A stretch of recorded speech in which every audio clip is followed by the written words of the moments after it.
industrial, suceden varias cosas interesantes. Y aquí nos cambia mucho la mentalidad.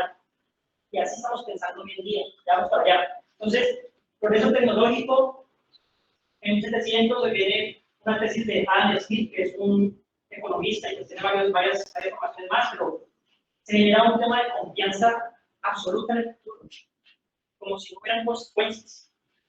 Y se nos mete en la cabeza la idea de crecimiento continuo. Viene la revolución industrial, donde empezamos básicamente a identificar diferentes maneras de convertir la energía. La revolución industrial fue básicamente una revolución de la conversión de la energía. Pasamos de la biomasa al carbón, perdón, de la biomasa al vapor, del vapor al carbón, del carbón a los combustibles fósiles derivados del petróleo. Y en 1920, por esa época de la Segunda Guerra Mundial, nace la ética del consumismo, que es básicamente estamos produciendo demasiado y alguien tiene que comprar. Sí, porque si no compra, pues se separa el capitalismo, como funciona así el capitalismo. ¿Listo? Mi propósito no es entrar a cuestionar si está bien o está mal, así estamos hoy en día, y vamos a ver que ya muchos estudiosos vienen cuestionando esto, hay demasiadas tesis, demasiada información, entonces pues, lo importante que quiero es que ustedes estén a la par conmigo, porque es que con estos 5 paradigmas estamos todos, incluyéndome a mí, ¿sí? Entonces vamos a entrar. Aquí un resumen de lo que acabo de contar. La economía preindustrial era una economía de poco confianza en el futuro, por lo tanto había poco crédito, por lo tanto había poco crecimiento. La economía actual es una economía donde hay mucha confianza en el futuro, ¿sí? Si no confiáramos en el futuro no invertiríamos, pero hay mucha confianza en el futuro, entonces invertimos mucho. Mucho de eso que se invierte es crédito, ¿no? Y por ende hay mucho crecimiento, vamos a ver ese crecimiento. Perdón, aquí algo más. Esta situación al día de hoy ha generado una crisis de degradación ecológica. Se habla mucho del cambio climático y es muy importante el cambio climático, pero vamos a ver que hay algo más allá que está sucediendo, además del cambio climático, y es una crisis de degradación ecológica. Vamos a ver entonces el dilema del crecimiento. Y es que desde ese año atrás, el Producto Interno Bruto, ¿qué tan productivos éramos? Estamos produciendo aproximadamente 500.000 millones de dólares. A la fecha se produce 170 billones de dólares, es decir, que multiplicamos la productividad por 340 en 500 años. Eso no había pasado nunca en la historia. Esto lo llaman el gran crecimiento, así se le conoce. Y la población pasó de 500.000 millones a 8.000 millones de personas. Es decir, que multiplicamos la población por 16. Les recuerdo que llevábamos antes de esto 11.500 años bajo estos números. Y solamente en 500 años, 11.500 menos 500, solamente multiplicamos por 16 la población. Esto ha generado, entre otras cosas, tema de calentamiento global. Esta gráfica vemos la temperatura en 1850, antes de la revolución industrial, y la temperatura en el 2024. Ha habido una variación de aproximadamente 1.5 grados. Muchos científicos dicen que esta variación es, pocos científicos dicen que esta variación, muchos políticos dicen que esta variación ha sido principalmente debido a fenómenos naturales, y tienen razón en gran parte, ¿sí? Pero la gran comunidad científica, las Naciones Unidas, están de acuerdo en una sola voz de que gran parte de este cambio se debe al factor humano. Por eso esta era de la historia se conoce como el antropoceno, ¿sí? Que es la influencia que ha tenido el ser humano en el comportamiento de la naturaleza y del planeta. El cambio climático hoy por hoy tiene muchísima relevancia a nivel internacional, pero luego salió de la Universidad de Estocolmo, sale ese reporte. Ese reporte nos viene a decir que hay unas fronteras ecológicas, que el planeta tiene unas fronteras donde necesita mantenerse para poder operar y para poder funcionar. En el 2009 habíamos cruzado 3 de esas fronteras, en el 2009. En el 2024 hemos cruzado 6 de las 9 fronteras. ¿Sí? ¿A qué me refiero con las fronteras? Por ejemplo, nuevamente el cambio climático es una de las fronteras. Uso de agua fresca, Creo que muchas veces hemos escuchado que hay un poquito de agua fresca, ¿no? Y uno dice, pero un poquito, y no un montón. Pero pues, realmente hay que hacer un 1%, el agua dulce tiene un 1% de toda el agua que hay en la arena. Cambio de uso del suelo, integridad de la biosfera. Tenemos por encontrar entonces que nos dicen estos científicos que nosotros necesitamos aprender a vivir dentro de la zona segura. ¿Sí? Y ya por allí empezamos a conectar esto con la construcción sostenible. ¿Cómo hacemos para construir dentro de la zona segura? Veíamos los 5 paradigmas anteriores y veíamos cómo los 5 paradigmas en esos 500 años han logrado este escenario. Ahora, el planteamiento, pues, varios estudiosos, es de que necesitamos un nuevo paradigma. ¿Listo? Entonces, antes de entrar a los nuevos paradigmas, vamos a leer esa parte de aquí, que es cómo definen las Naciones Unidas lo que es el desarrollo sostenible. Esto viene hablando desde 1987, por lo cual, pues no es tan nuevo. Pero las Naciones Unidas dicen que el desarrollo sostenible es satisfacer las necesidades del presente sin comprometer las necesidades de las futuras generaciones. ¿Sí? Pero dicen algo más. Dicen que manteniendo el crecimiento económico, el cuidado del medio ambiente y el bienestar social. Hay un inconveniente allí, obviamente, son temas, pues, esta definición de desarrollo sostenible es la definición en la cual todas las demás, gran parte de la academia se ha venido moviendo a lo largo de estos años. Hay un tema importante. Si miramos esto desde los antiguos paradigmas, va a estar complicado conseguir ciertos objetivos que se han planteado. Entonces, aquí están los antiguos paradigmas. Un progreso tecnológico centrado en el humano. ¿Sí? Todo el progreso tecnológico lo hemos centrado en la productividad, en lograr más, en estar más cómodos, y está bien, ¿cierto? Pero hoy nos damos cuenta que necesitamos un progreso más adaptativo. No se trata solamente de conseguir más, sino de adaptarse mejor, porque estamos en un entorno que tiene, pues, los límites que veíamos. Futuro sin consecuencias. Esa confianza que yo hablaba del futuro, ¿verdad? En 1700, esta confianza creció. Debido a todo ese desarrollo tecnológico que teníamos, se empezó a confiar mucho en el futuro.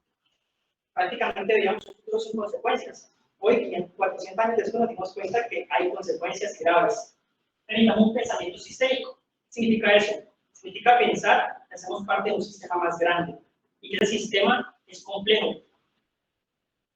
Y por lo tanto, pequeñas variaciones que hacemos afectan a un todo. Por ejemplo, gran parte de la afectación del cambio climático se debe a los países desarrollados, ¿sí? Pero las consecuencias las vivimos muchísimo los países en desarrollo. Entonces, como un país que está por allá tan lejos afectando, genera unas consecuencias en países como Colombia y demás países, pues, de la región. Crecimiento económico permanente. Esto es difícil de debatir, pero la idea que hoy se comparte es lograr una prosperidad dentro de los límites planetarios, ¿sí? Los límites que veíamos anteriormente. Economía lineal. ¿Han escuchado hablar de economía circular? ¿Sí? La propuesta es pasar de un pensamiento de economía lineal, que es una economía que extrae, produce y luego echa a la basura, a una economía circular que extrae, produce, recicla los materiales para volver a producir, evitando tener que extraer materias primas vírgenes. Y pasar de la ética del consumo a una ética de la suficiencia, ¿sí? Poder definir qué es suficiente para el humano, ¿sí? Y dentro de eso es suficiente estar bien, vivir bien. Esta parte la cierro con esta frase del libro de Manuales a Dioses. Sí, que dice: el futuro puede ver a los ovnis consiguiendo el control de una variedad de nuevos materiales y fuentes de energía mientras simultáneamente destruyen lo que queda del hábitat natural. Lastimosamente, esta frase describe gran parte de lo que ha venido pasando estos últimos 500 años.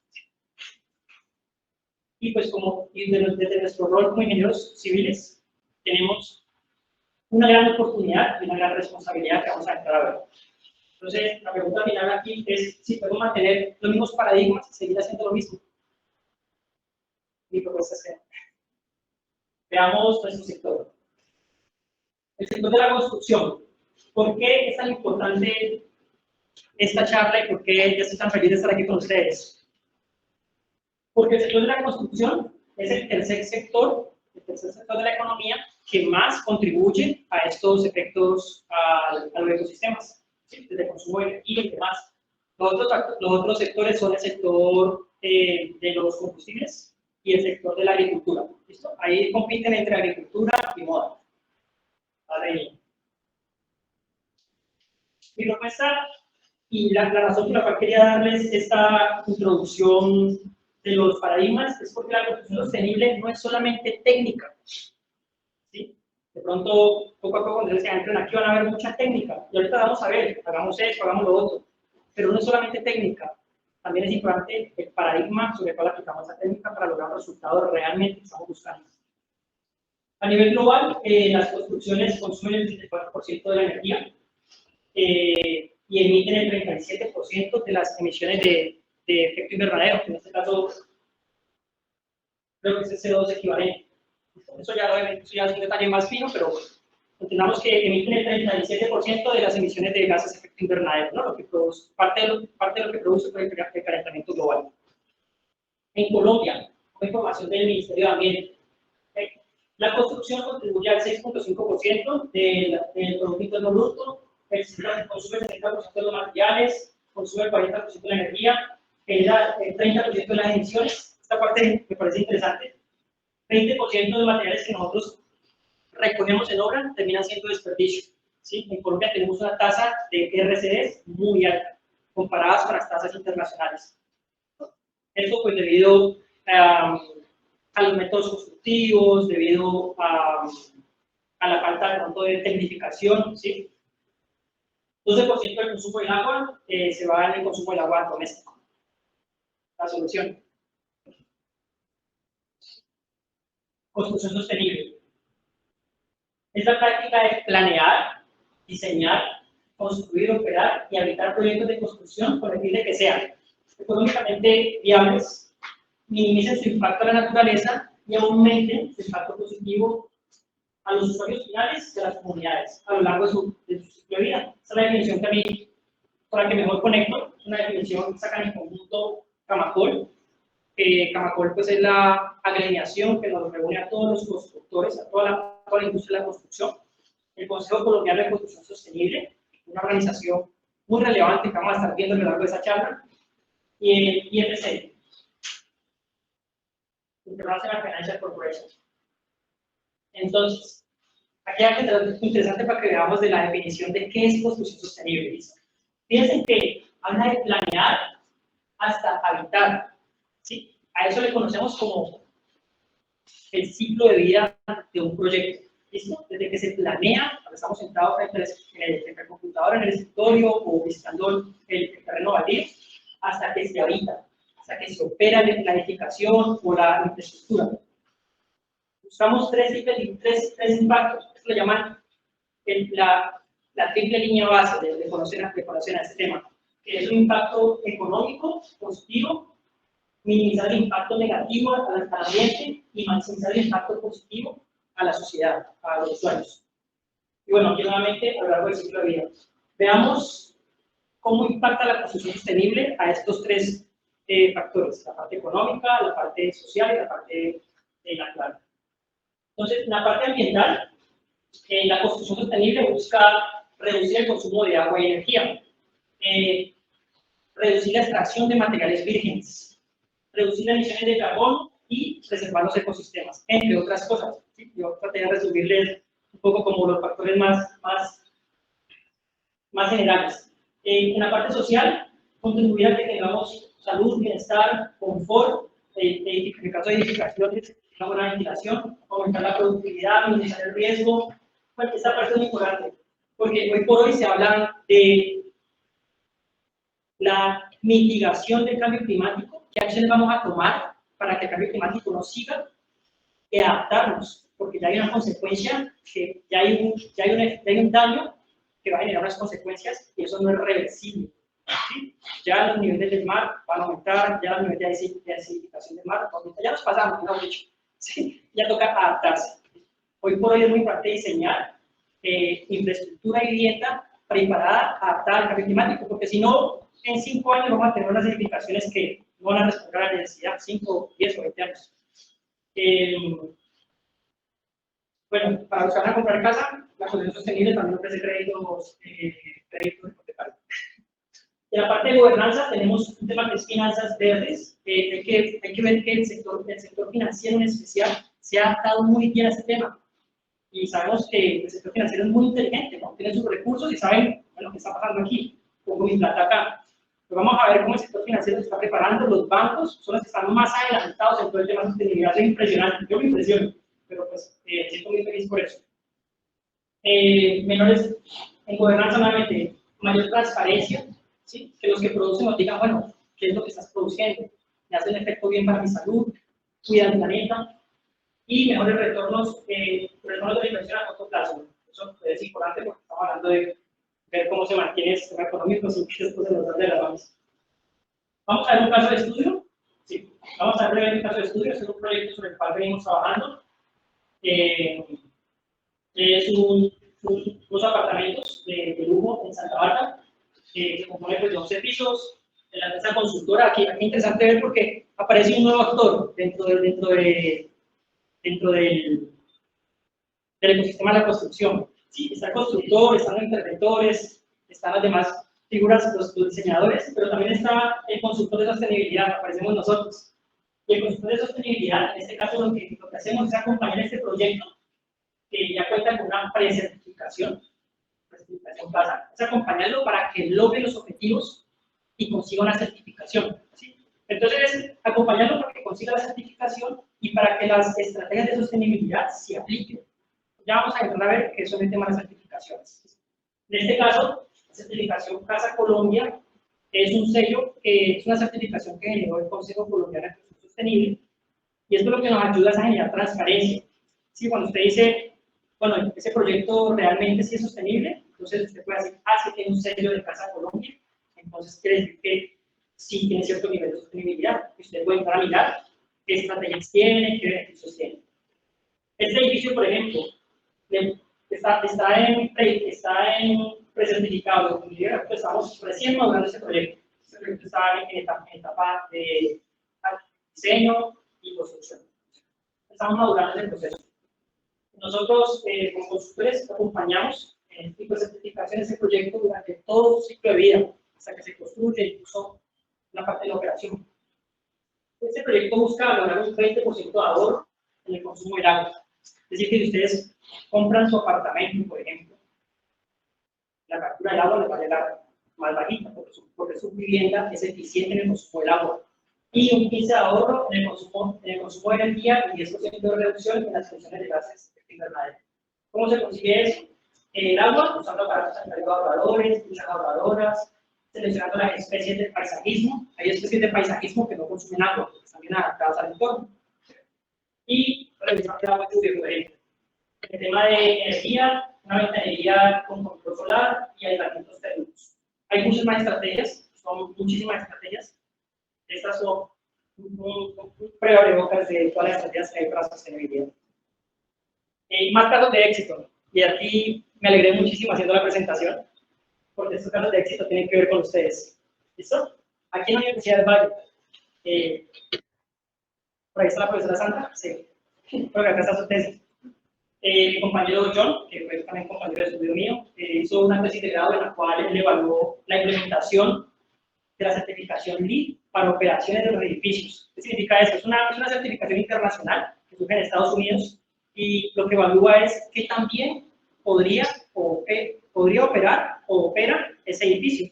Entonces, ese estudio se aplicó para el edificio en el que nos encontramos actualmente. ¿Listo? Aquí también están premios con el propio Albert, que ha hecho una excelente labor en tema de materiales. Sí, vamos a decir para que alguno de ustedes. Una investigación aquí sobre el uso de materiales reciclados plásticos para mampostería estructural, para reemplazar la área seca. Está relacionada. Hay una maestría de desarrollo sostenible, ¿sí? En la universidad. Y la Universidad del Valle hace parte es miembro del Consejo Colombiano de Construcción Sostenible. Eso es una gran ventaja, chicos, y pues la verdad invitarlos principalmente a los estudiantes, que no aplica para los egresados. Ahí hay una cantidad de educación disponible para ustedes, recursos profesionales que tienen recorrido a nivel también internacional para desarrollo de tesis, ¿vale? Entonces hay un gran apoyo ahí que podemos tocar la puerta y vamos a estar pues procurando acercar más mayor acercamiento.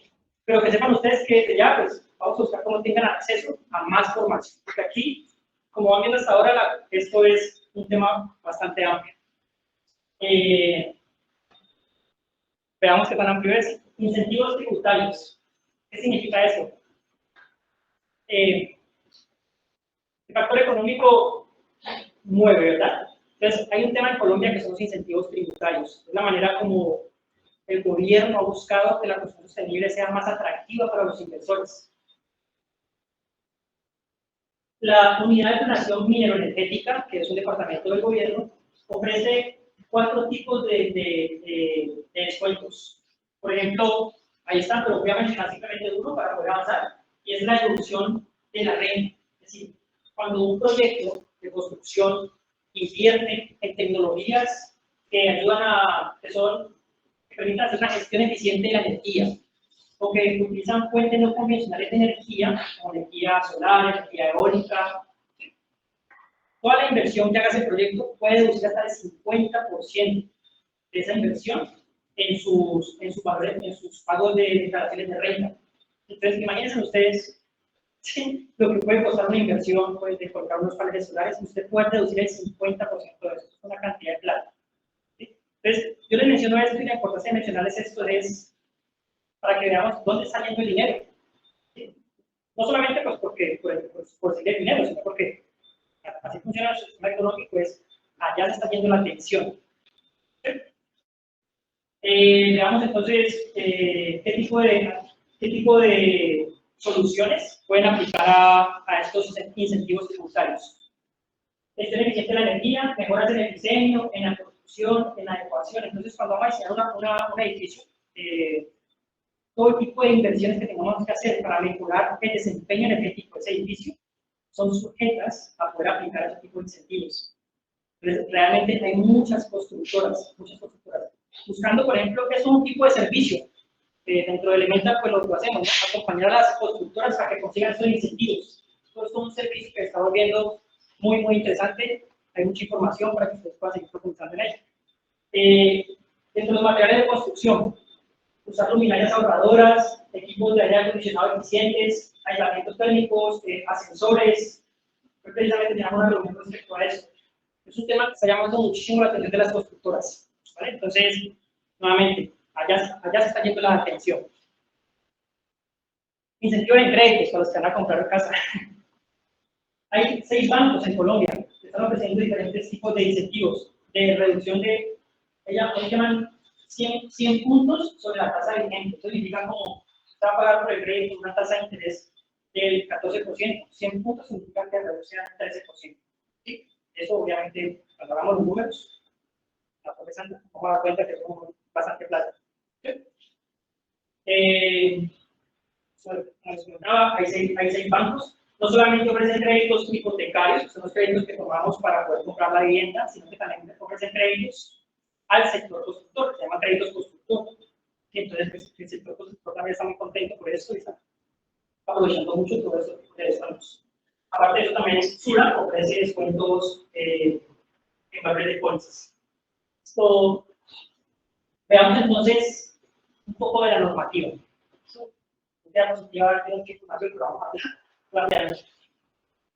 Esta normativa la organizaba así porque es la normativa, digamos, los acuerdos internacionales, ¿sí? Lo que nos viene moviendo a nivel internacional.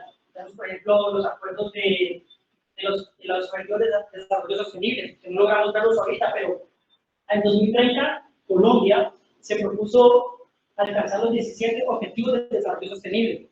Vamos un poquito quedados con respecto a la agenda pues, que hay a nivel nacional. Acuerdo de París.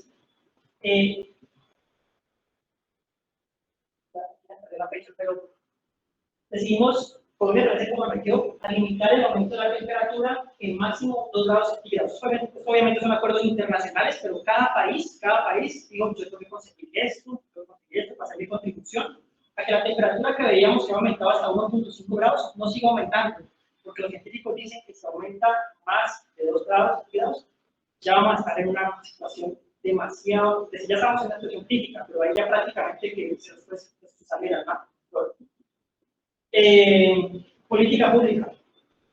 Bajo este mismo marco, pues Colombia ha venido haciendo todo un marco de política pública que saqué 5 documentos realmente de una larga lista, pero saqué estos porque miren que en el 2018 se definió en Colombia que es una edificación sostenible bajo los estándares nacionales. En el 2018.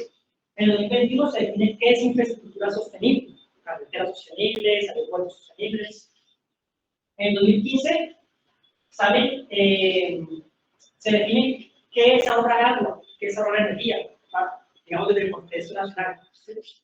Y en el 2014 y el 2021 se van definiendo todo lo que son incentivos tributarios. En el 2014 entonces se viene moviendo la economía en esa dirección. Parte de eso hay códigos municipales.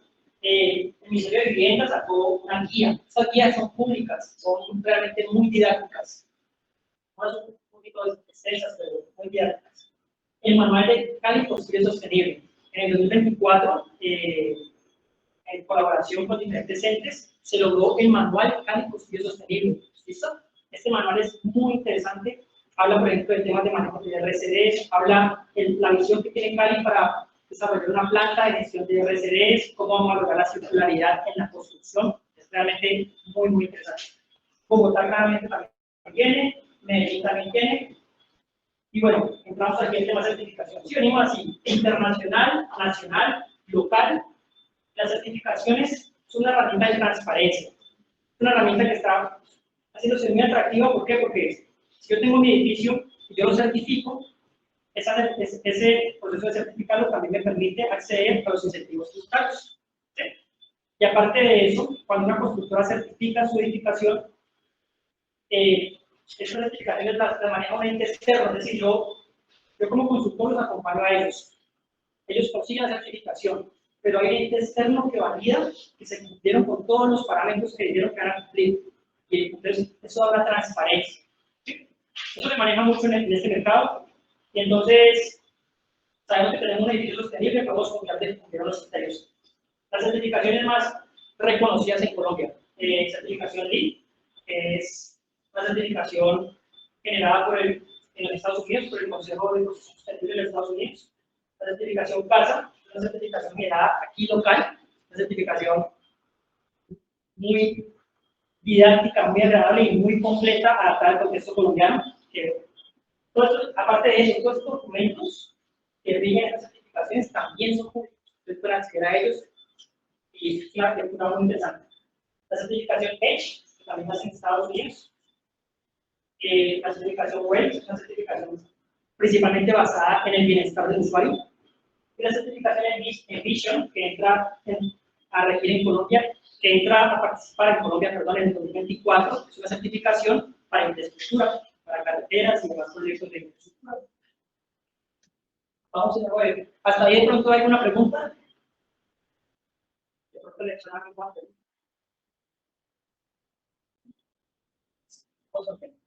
Ahora sí, vamos a ver que los ingenieros civiles donde entramos en todo esto. O ustedes de pronto ya están atando, ojalá que ya están atando clavos y vean pues dónde están todas las oportunidades que tenemos de contribuir como ciudadanos y como ingenieros civiles. Bueno, entonces vamos por acá. Nuevamente tenemos brevemente el ciclo de vida de un proyecto. La planeación, el diseño, la construcción y la operación. En cada una de estas fases nosotros participamos como profesionales. Pues entonces, bueno, vamos a centrarnos en cómo podemos participar desde la sostenibilidad. Entonces, por ejemplo, en la planeación es muy importante seleccionar el sitio adecuado para construir, ¿sí? Ahí, anteriormente, pues, se han hecho o la construcción informal, por ejemplo, han desarrollado proyectos en lugares que no son apropiados para construir y que generan un alto impacto ambiental. Por ejemplo, la certificación y la sostenibilidad. Esas son las cosas que buscamos en el proceso de planeación. Son muchas más, pero son parte de lo que buscamos. En la etapa de diseño, seleccionar apropiadamente los materiales. nuevamente voy a hacer como a conectar esto con la industria. Hoy por hoy, muchos proveedores que le están poniendo la atención al tema de sostenibilidad en sus productos, en su, digamos, en su concreto, en su ladrillo, están sufriendo afectaciones de compras, ¿sí? Porque se está priorizando mucho comprar productos que tengan menor impacto ambiental. La constructora dice, yo necesito eso para poder conseguir también los incentivos y para poder cumplir con mi visión de ser más sostenible, conectamos proveedores que nos ayuden a conseguir esos materiales, ¿listo? Entonces, a nivel Colombia, por ejemplo, tuve la oportunidad de visitar muchos proveedores y ayudarles a subir ese nivel. Señores, necesitamos hacer las cosas un poquito mejor, necesitamos cumplir con estos reglamentos y demás. Entonces, miren cómo todo el sector se está moviendo, cómo todo el sector está viéndose impactado y claramente ustedes, que son parte del sector, también van a verse beneficiosamente impactadas. En la construcción, gestión de RCDs es un tema bastante crítico. Control de la calidad, vincular a trabajadores locales, esto parece, no sé, pues todo parece como tan grande, pero los trabajadores locales son muy importantes porque la sostenibilidad, como veíamos al principio, se trata de 3 pilares, ¿no? La parte económica, la parte ambiental y la parte social. Entonces, pues vincular a las personas de la zona pues, es una estrategia importante. Y durante la operación, mantenimiento de objetivos, adopción de nuevas tecnologías, bienestar del usuario y lo que estamos haciendo hoy, ¿sí? Porque ustedes también, no solamente los ingenieros civiles, sino los ciudadanos, necesitamos educar a la ciudadanía para que la ciudadanía elija mejor, para que la ciudadanía abra la perspectiva de lo que significa bienestar. Cada decisión tiene un efecto. Aquí la gráfica de LinkedIn, a mí me gusta mucho LinkedIn. En Colombia, desde el 2021 al 2024, ha crecido un 34% la demanda de, se llama talento verde, le llaman, ¿sí? Que son profesionales que tienen características, conocimientos en el tema de sostenibilidad, profesionales de pronto que se han permitido certificarse, ¿listo? Con las certificaciones que veíamos anteriormente y los conceptos que yo cuento para ellos. La visión. Ya con esto lo voy cerrando, y es, Colombia se ha planteado varias visiones. Esta respecto al tema de edificación, ¿listo? Y la visión es que al 2050, de 25 años, todas las edificaciones nuevas o existentes deben ser netas en emisiones de carbono. ¿Listo? Vamos a ver qué significa eso. Ya sabemos lo que es la emisión del carbono, ¿no? Estos tipos de gases. Es que cuando usualmente se habla de carbono, y cuando se habla de carbono, implícitamente hay un tema que se llama carbono equivalente, que son todo, que puede agrupar todos los tipos de gases de efecto invernadero y hace como una relación. Este gas que es, por ejemplo, metano, que genera tanto impacto, pero lo paso a carbono equivalente para poder manejar un solo lenguaje. ¿Sí? Una equivalencia. Conversión, gracias. Entonces, Colombia se ha planteado que para el 2050 todos los edificios existentes y nuevos emitan cero carbono. ¿Sí? El carbono se emite en 2 etapas, digamos, a grosso modo se emite en 2 etapas de la parte constructiva. Se emite, o se conoce como carbono embebido, todo el carbono que se emite para producir o instalar cada componente de la edificación. ¿Sí? El carbono que se emitió para fabricar el concreto y el que se necesitó para llevar el concreto de la planta a la obra, ¿sí? Y luego para ponerlo y para fundir pues cada una de las piezas, ¿listo? Todo eso va generando un carbono embebido, ¿sí? Y se conoce carbono operacional, todo el carbono que emite una construcción en su proceso operativo, ¿sí? Por prender las luces, por construir una cosa, por recibir agua potable, por diferentes motivos, por la ventilación. Entonces, el plan es lograr esa reducción. ¿Cómo se logra eso? Pues con diferentes estrategias tecnológicas que hemos venido viendo. Al 2030, por ejemplo, en los 5 años, se plantea que las edificaciones que son extracto 5 y 6 sean cero en carbono operacional. Al 2030, dentro de 5 años. Dentro de 5 años, las edificaciones que van a construir ustedes, bueno, yo también, con la cuestión de ellos, debe ser cero carbono operacional, es decir, su operación, su consumo de energía y demás, exacto, por ejemplo, debemos producir energía, por ejemplo, de fuentes renovables de energía. Al 2030, en 5 años, chicos. Estamos encima. Bueno, conclusión. Y vamos a ver las preguntas. Conclusión. Estamos empezando una degradación ecológica. No es solamente cambio climático, es una degradación sistémica de los modificadores que veíamos. Podemos aportar al cambio de paradigmas, necesitamos pensar diferente para actuar diferente, y con acciones. Movilizadores de la construcción sostenible. Primer movilizador, la crisis. No hay nada para moverse que una crisis. Ya la tenemos. La política pública. ¿Sí? A nivel nacional, afortunadamente, hay un robusto marco de política pública. Las finanzas, como les comentaba, hacia allá está yendo el dinero. ¿Sí? Pues hacia allá va la atención. Y el usuario final. Vamos a ver nosotros, y obviamente pues nosotros como líderes, constructores, líderes del sector, tenemos pues esta responsabilidad y esta gran oportunidad de contribuir a que tengamos un planeta pues, más sostenible y más próspero para nosotros y para los que vienen. Al 2030 debemos ser 100% netos en carbono operacional y al 2050 100% netos en emisiones de carbono, cero emisiones de carbono en el sector construcción. En este link que encuentran acá a esta derecha, es el link de LinkedIn, donde constantemente estoy publicando información basado pues, en mis estudios, basado en mi práctica profesional sobre construcción sostenible.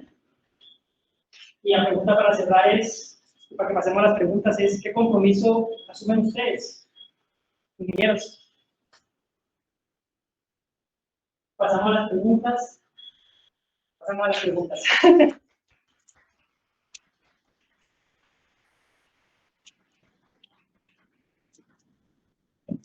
Gracias. Esta charla que, como a veces les digo también, es algo técnico, pero al mismo tiempo que inspira. Pues muchas gracias por aportar eso también. Esta parte técnica que hace una reunión muy grande, pero también mueves a esa inspiración de los que si alguien tiene alguna pregunta para Iván, aprovechen su que nos acompaña. El esquema que era circular, los que estaban los 9 ítems, ¿cuáles eran los 3 ítems que sí estábamos cumpliendo?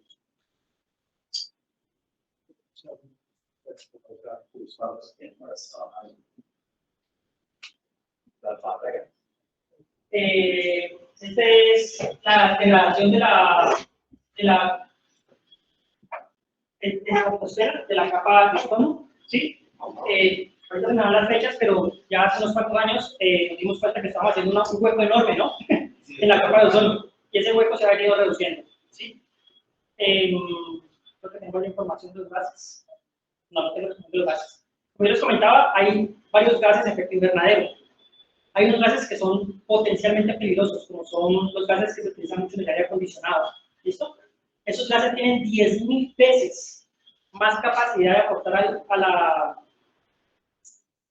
al calentamiento. Tienen 10.000 veces más potencial de calentamiento que el mismo carbono. Es decir, por cada unidad de carbono que emitimos, o por cada unidad de este tipo de gases, ese tiene 10.000 veces más capacidad de calentar, de generarse.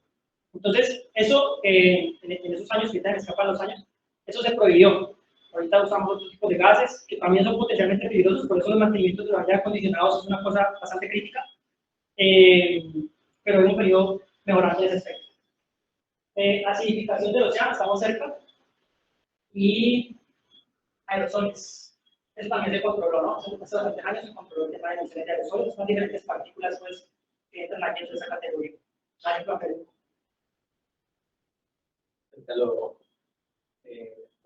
Creo que la empresa, un poco más, como que el precio que se enfoca. Me toca mover las diapositivas. Elemental es una empresa constructora, ¿sí? Es un actor que surge debido a toda esta, bueno, obviamente Elemental tiene varios años, pero me refiero a que son actores nuevos que no hemos escuchado, ¿sí? Uno decía que el constructor en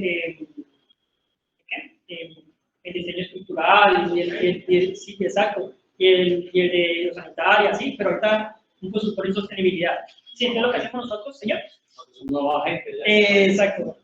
lo que hacemos nosotros es acompañar a las constructoras, desarrolladoras, en varios temas, especialmente en todo el tema de certificación, ¿sí? que la constructora consiga la certificación.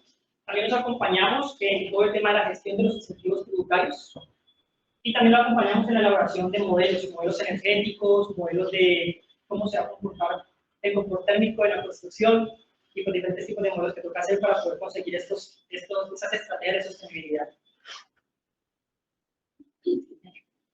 Gracias. Iván, en tu experiencia, un proyecto que integra todos los criterios de sostenibilidad, como los has venido comentando, ¿en cuándo se puede incrementar el costo? La pregunta, la contextualización en términos de que mucha gente todavía no tiene claro el tema costos y tienen la idea de que es mucho más costoso entrar en la construcción sostenible que seguir como estamos. Ya tenemos claro que seguir como estamos tiene un costo ambiental muy alto, pero desde el punto de vista, digamos, del costo mismo de la construcción de mantenimiento, ¿cuál es digamos, el estimado? Sí, ahí hay dos elementos. Uno es, por ejemplo, si yo construyo para vender o si yo construyo para operar. Y esto va a ser diferente, ¿por qué? Porque si yo construyo para vender, pues yo completo mi edificio y lo entrego, ¿sí? Pero si yo construyo para operar, hay unos ahorros muy interesantes que se generan en la etapa operativa de los proyectos, ¿sí? Recientemente, el ente regulador de LEED sacó un informe hablando respecto a ello. LEED es, digamos, es una certificación bastante top, bastante reconocida a nivel internacional. Ellos estiman que aproximadamente los incrementos de costos por todo el acompañamiento y por la certificación son alrededor, como creo que decía, del 2% del costo del proyecto, ¿sí? Pero esos costos se ven bastante balanceados con todos los incentivos tributarios que hemos visto. Obviamente esto varía mucho pues, del proyecto, de las estrategias que aplique, pero más o menos son unos rangos. Pero yo también quisiera criticar este tema, por ejemplo, nosotros acá no tenemos ni tractomula eléctrica, ni maquinaria eléctrica para hacer serviciones, ni pues también hay cementeras por ahí cercanas, pero pues también es un reto eso de llegar a cero emisiones, es un reto que está optimizado no solamente por el tema de la construcción, sino por el sistema alrededor, por el entorno. Sí, es una buena pregunta. Y esas dificultades Son incluso hasta los troncos que usamos para mezclar en aguas más pequeñas, consumen diésel. Listo. Precisamente para eso han surgido estos incentivos tributarios. ¿Sí? Por ejemplo, maquinaria amarilla eléctrica, ¿sí? Entra a participar dentro de estos incentivos. Entonces, si una empresa decide comprar una maquinaria amarilla eléctrica que cuesta 600, 700 millones, tal vez, 600 millones, una retroexcavadora, ¿sí? Gran parte de esa inversión la puede deducir en renta, el 50%. ¿Sí? Puede hacer depresión acelerada de esa inversión. Está excluida de IVA, está excluida el 19% del costo. El 19% del costo, que estamos hablando de 700 millones, alrededor de 15 millones de pesos. Y bueno, si la tiene que importar, no tiene que pagar aranceles. Que ahorita se me escapa cuántos son los aranceles, pero pues. Es plata. Listo, entonces, eso no soluciona todo, todavía tenemos dificultades, pero esto es un gran incentivo. Una práctica. En ese caso de estudio que mostraste, quería saber un poquito de cuál fue, digamos, el producto como estructural. La estructura fue diferente, fue un concreto muy correcto, no sé si fue un producto reciclado o alguna especialidad tenía los componentes estructurales. Creo que los no estructurales de pronto no sé, el vidrio, todo se le puede hacer ciertas cosas que se pueden manejar, pero hablemos del concreto que se usa en día de hoy. Sí. Este proyecto está en maduración, entonces todavía, digamos, no se ha entrado no he realizado la parte del concreto, pero por ejemplo, hay varias empresas cementeras que están apostándole primero a la transparencia, generando un tema que se llama declaraciones ambientales de producto. Esas declaraciones ambientales de producto, la empresa dice, mire, el producto que yo fabrico tiene estos impactos. y de ahí para allá voy a empezar a reducir los impactos. ¿Listo? Entonces, en la parte estructural y principal